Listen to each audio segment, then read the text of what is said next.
Howdy, Rose, and today we're going to be talking about section 16 of Belonging again. We've asked questions about if humanity could unify us, if cosmopolitanism can unify us, multiculturalism, and now we're going to ask if rationality could unify and stabilize us, which is arguably the dream of the Enlightenment, and perhaps the method that most people today put the most stock in. Arguably, it's behind the imperative to educate people, to get them educated. I think often lurking in the back of people's minds is the idea that if people were just more rational, the world would be a better place. And, if people were more intelligent, they wouldn't have, say, voted for Brexit. Or, unfortunately, it goes the other way, right? If they were more intelligent, they would have voted for Brexit. If they were more intelligent, they wouldn't fall into political persuasion and manipulation and so on and so forth. It seems to be lurking in the back of our minds that if the world was more rational, then the world would be more together, more unified, and then that would contribute to the possibility of getting that quiet certainty, that rest, that belonging that we've been talking about throughout this book. I'm afraid to say that I'm not so sure, because rationality is not as unified as it seems, because what constitutes the rational is relative to what we believe is true and our first principles. I say it all the time: if we think it's going to rain today, it becomes rational to bring an umbrella, but it may not rain, so it's possible to be rational and wrong. And you see, what constitutes rational is relative. Let's say you're a Christian. Well, it's rational to take the Eucharist. If you're not a Christian, it's not rational to take the Eucharist. Let's say you think that avoiding pain and death is the most important value of life, is the most important thing in the world. Then what will be rational for you to do will be very different from someone who thinks pain is good and that death has a role in the formation of the soul or something. So rationality is relative to first principles, and therefore if everyone is more rational, well, they're actually just going to be more committed and internally consistent with their first principles. So say if Christians are more rational, perhaps they'll be more Christian and more committed to the church and get along better with other Christians, but that doesn't mean they'll necessarily get along with Hindus or Buddhists or atheists, and so on and so forth. Ironically, rationality may simply contribute to tribalism, because every single tribe ascribes to its own first premises, its own truths, and then tries to be internally consistent relative to those premises. And so it may actually contribute to tribalism. Now, there's something to be said about maybe rationality in this way could contribute to community. Maybe it can make stronger ties between community.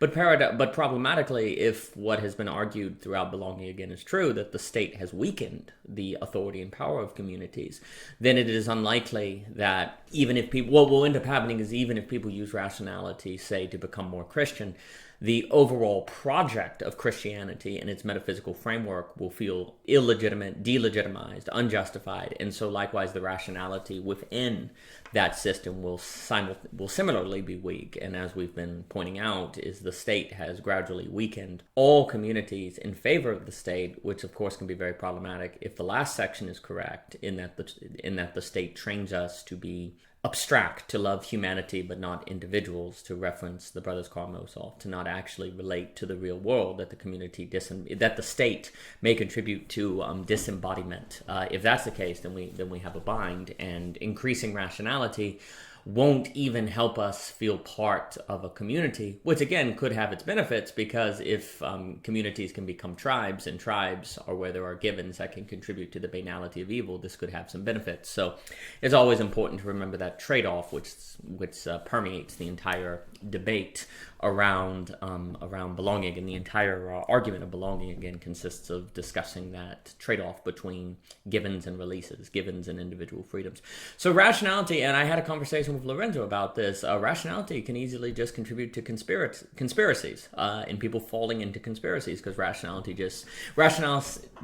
has a lot to do with coherence of a worldview, but not necessarily the correspondence of that worldview with the world, with the truth. And so rationality doesn't seem like it's going to be able to help us.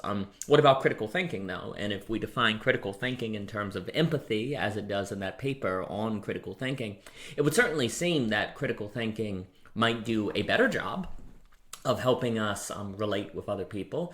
To return to rationality, it would seem that rationality can help us. It can help communities internally, but it doesn't seem very good at helping different communities relate. So rationality helps internals of an organization, but not necessarily the relations of organizations.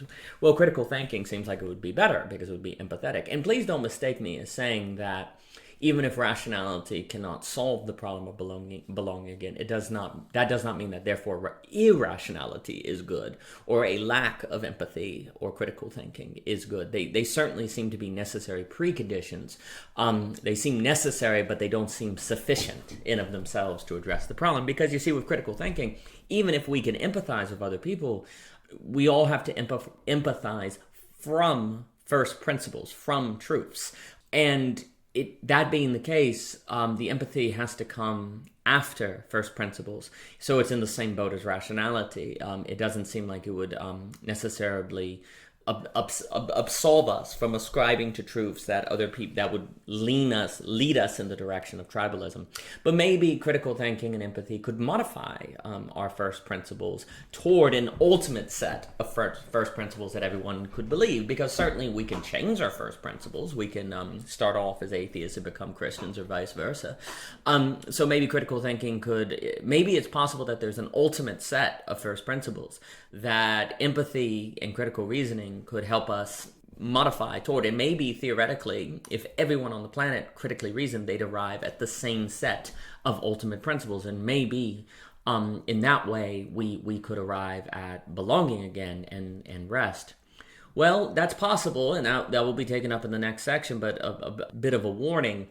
It will be natural for us all to think that our first principles are the first principles, and if that everyone was, rightly empathetic and critically thinking like they were supposed to, they would think like us. And this idea that we need these first principles to achieve a global society that isn't falling apart could also make us feel moral to force people to ascribe to our first principles that we necessarily will experience as the first principles, and that this train of thought could be used to justify colonialism, inquisitions, and things like that. So we have to be careful before talking about an ultimate set of premises that everyone would arrive at, if only they were to critically think enough. That's just asking to legitimize force. But then again, maybe it's true. Maybe there is this ultimate set, and that's what we will have to explore. So thank you for your time. For more, please visit ogrose.com, and have a great day.